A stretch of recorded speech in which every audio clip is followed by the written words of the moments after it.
Hello and welcome to the Grove. Today we'll be looking at Annie, the Dark Child. First the smoke, then the fire, then the terror! Dangerous, yet disarmingly precious, Annie is a child mage with immense pyromantic power. Even in the shadows of the mountains north of Noxus, she is a magical outlier. Her natural affinity for the fire manifested early in life through unpredictable, emotional outbursts. Though she eventually learned to control these playful tricks, her favorite includes the summoning of her beloved teddy bear, Tibbers, as a fiery protector. Lost in the perpetual innocence of childhood, Annie wanders the dark forests, always looking for someone to play with. Annie is a champion of Runeterra, but her origins lie in Noxus. Noxus is a powerful empire with a fearsome reputation. To those beyond its borders, it is brutal, expansionist, and threatening.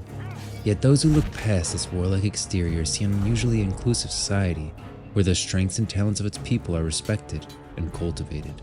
The Noxi were once fierce barbarian tribes, until they stormed the ancient city that now lies at the heart of their domain. Under threat from all sides, they aggressively took the fight to their enemies, pushing their borders outward with each passing year. This struggle for survival has made modern Noxians a deeply proud people who value strength above all, though that strength can manifest in many different forms. Anyone can rise to a position of power and respect within Noxus if they display the necessary aptitude, regardless of social standing, background, homeland, or wealth. Those who are able to wield magic are held in particularly high esteem, and are actively sought out in order that their special talents may be honed and best harnessed for the benefit of the Empire. But in spite of this meritocratic ideal, the old noble houses still wield considerable power, and some fear that the greatest threat to Noxus comes not from its enemies, but from within. Borum Darkwill's last years on the throne were a time of great uncertainty for Noxus, and many with an aptitude for magic left the capital for the relative peace of more distant provinces.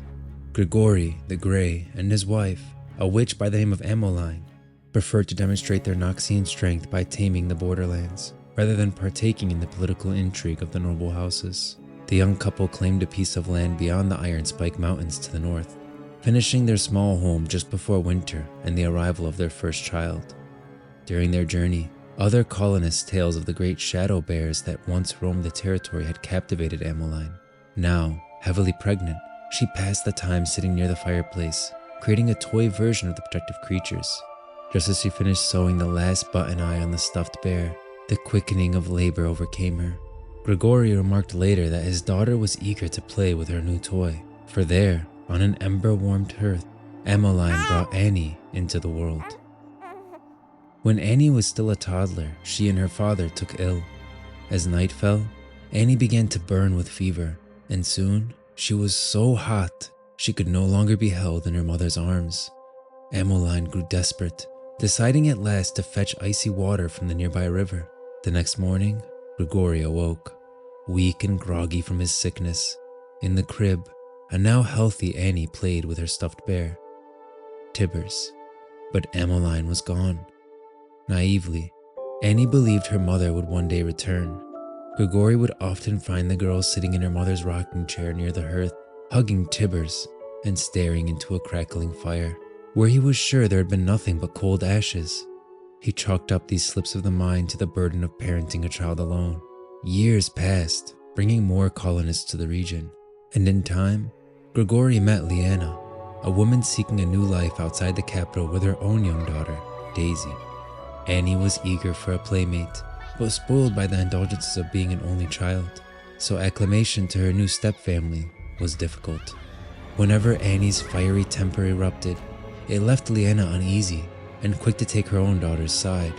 It fell to Grigori to keep an uneasy peace between the three. Unused to the dangers of the untamed borderlands, Daisy's playing ended in catastrophe for the family.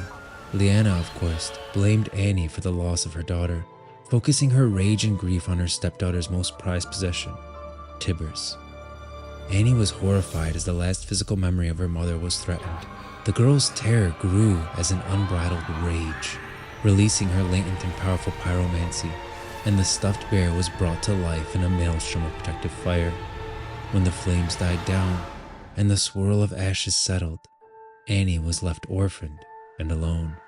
Believing most city adults to be like her stepmother, Annie has kept to the wilder parts of her frontier homeland.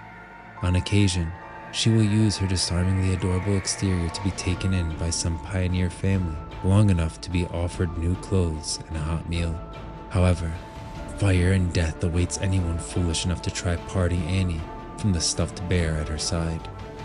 Kept safe by Tibbers, she wanders the dark forests of Noxus, oblivious to danger and the dangers posed to others by her own unchecked power, hoping one day to find someone like her to play with.